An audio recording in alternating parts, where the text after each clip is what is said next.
Hey guys, and welcome to episode number 18 of Noob Eden. Hey, today I am going to give you my number one tip to help you actually enjoy playing EVE Online, and it might actually be a little bit controversial. Now, I know between that statement and the title, it might feel a little bit like clickbait, especially since I'm going to take a few minutes to set the scene before I give you the tip, so hang in there. Now, many of you won't know what this image represents, so let me briefly explain. My main character in EVE is involved in an activity called factional warfare and flies with a corporation called Aideron Robotics. Now, Aideron is part of the Gallente militia, and we've lived in a low-sec system called Fliet for at least the last 7 years that I know of. It's home, but in recent months, the opposing militia, the Caldari state, has been pushing very hard in the war zone, leaving the Gallente militia holding sovereignty in only 3 of the 101 total systems in that war zone.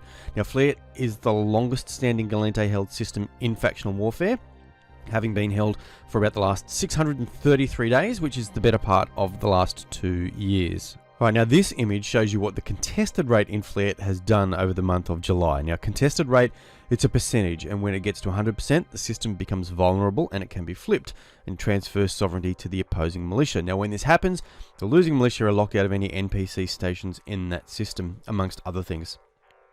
Now, the graph shows you that for most of the last month, the Caldari have been putting around 15% into the system every day, and they do this by capturing factional warfare complexes, and mostly they're doing it in their strong time zone, which is the European, the EU time zone, and then the Gallente come in the US time zone in particular and have to undo that by deplexing to get that contested rate back down. Now, how much work is that?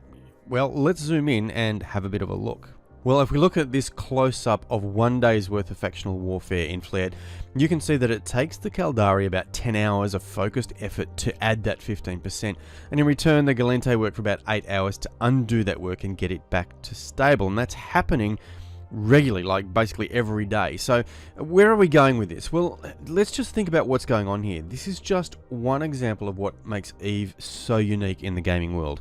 We've been talking about time frames of years of system ownership, months of taking systems, weeks of relentless pushing in one system, and hours of ebb and flow in a single day to hold the line.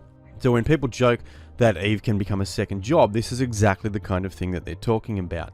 Now, do you have to play this deep? No, but you can. So let's take a few seconds to look at the pros and cons of this kind of gameplay, because it's one of the cons that has prompted me to make this video that we want to talk about in a few moments. On the pros side of things, well, the PvP content has been fantastic. Plenty of fights, plenty of kills and losses on both sides. Secondly, there's this real sense of camaraderie when you're in fleets. You've got this combined focus, I guess, on defending your home system. And thirdly, it's the narrative. Holding the line and the effort that we're putting in at the moment is part of the narrative of our corp, the narrative of the Gallente militia, and of EVE history in general. I mean, these are the memories that will live on amongst those who are involved in this effort at the moment. Now, what about the cons? Well, it takes a lot of time, and it doesn't happen on your schedule. I mean, if the enemy has pushed your system for the last 10 hours, you need pilots available to come and do the defensive work now. Like, I'm not going to lie, if you're a busy person or you're more of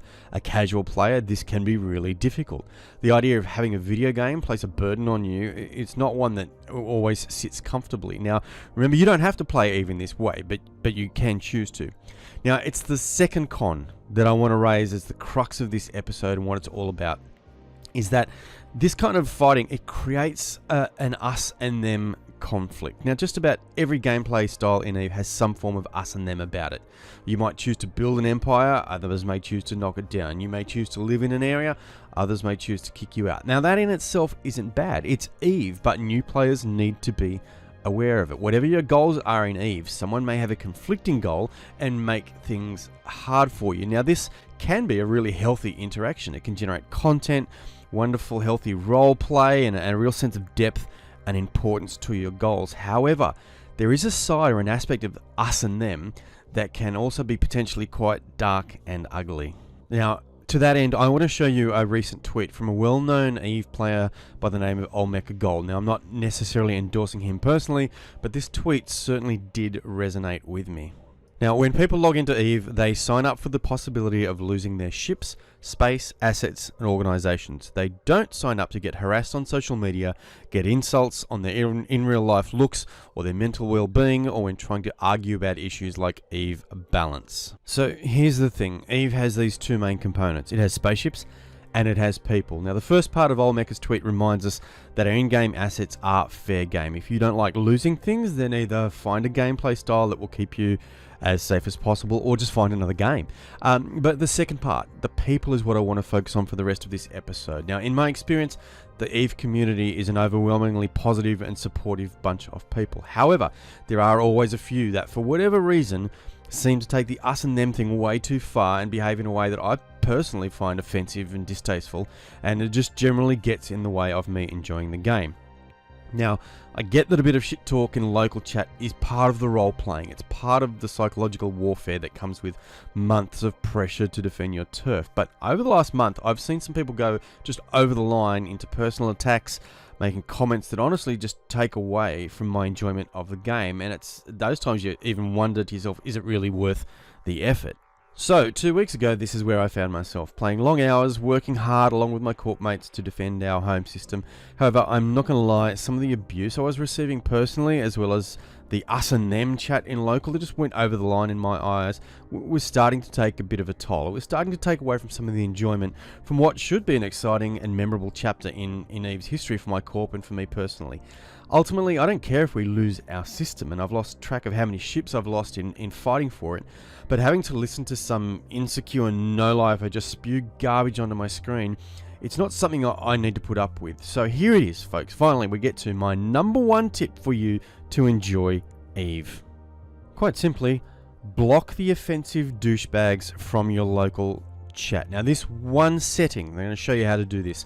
It instantly restored my enjoyment of the game and the ongoing fight. Like, it freed me up to fly as badly as I wanted to lose ships, to make dumb mistakes, to have wins, to have losses, and to know that no matter how bad my piloting was, I didn't have to listen to some douche knuckle crow about it in local. Like, it instantly removed all of their power beyond that of the actual game mechanics, and I was enjoying the fight all over again, playing my way. So as much as EVE is about building relationships and engaging with people, there are some times where you just need to build some walls up around you to protect you from the stuff you don't want to have to deal with. So here are a few methods, about 3 or 4 different methods I want you to have up your sleeve if you ever feel the need just to sort of remove the noise and focus on getting back to doing what it is that you want to do. Here is the first way that you can go about doing that. You can simply block a user in local chat. So you can do it either from down here in the stream, so in the chat stream. So let's say I wanted to block this guy. I can right click on his name and have the option to block, and no more messages from him will crop up. Not only that, but that user or that player will not be able to send you an EVE mail. So it just blocks them from both your local chat, and they were just simply not allowed. They'll get an error message when they try to send you an EVE mail. You can also do it from up here in the list. If I wanted to block this person here, I can hit block, and you'll see the little blocked icon there to indicate that person, anything they type in chat now is not going to show up. Now, what about a scenario where you want to see the list of people that are in local, but they might be giving you some grief in local, and you don't want to have to go through and block them all? Guys, here it is. You ready? This is nice and easy. Grab your local window and just slide it to the side. I guess that's not a setting as such. It's just a tip. You still see who's in local. Okay, you've just slid it out of the way until they've gone, and if you, let's say they've left system and you're still feeling a bit like, man, this is still messing with my head, I don't want to see this stuff, go up here to the settings and simply clear all content, and your local will go back to clear. Yeah, so that's my other tip, sliding it out of the way. One last tip is just how you can avoid getting EVE mails or unwanted EVE mails from players. So if you go into your mail, up here in your settings option, you can go to settings. You'll see there's this thing called a CSPA charge. I think it stands for the Concord Spam Prevention Act. So what it means is you can set an ISK amount that if anyone who's not on your list of contacts tries to send you an EVE mail, it will cost them the amount of ISK that you set. So if I set that at 1 million ISK, That means if someone wants to send me an abusive email or even just a random spam one, it's going to cost them $1 million to do it. So it puts the onus on them to decide, man, is this really worth doing? And you could set that higher if you'd like. Alternatively, if you don't want to receive emails from anyone except people who are on your list of contacts, you can select block unknown characters. And that means only the people on your contacts list, the people that you've set up as, I guess, whitelist, will be able to send you emails. So there you are. There are just a few tips to help just, I guess, put up a few walls just to protect yourself from the unknown, from those very small percentage of players who just sort of, step over the line or just sort of don't get it.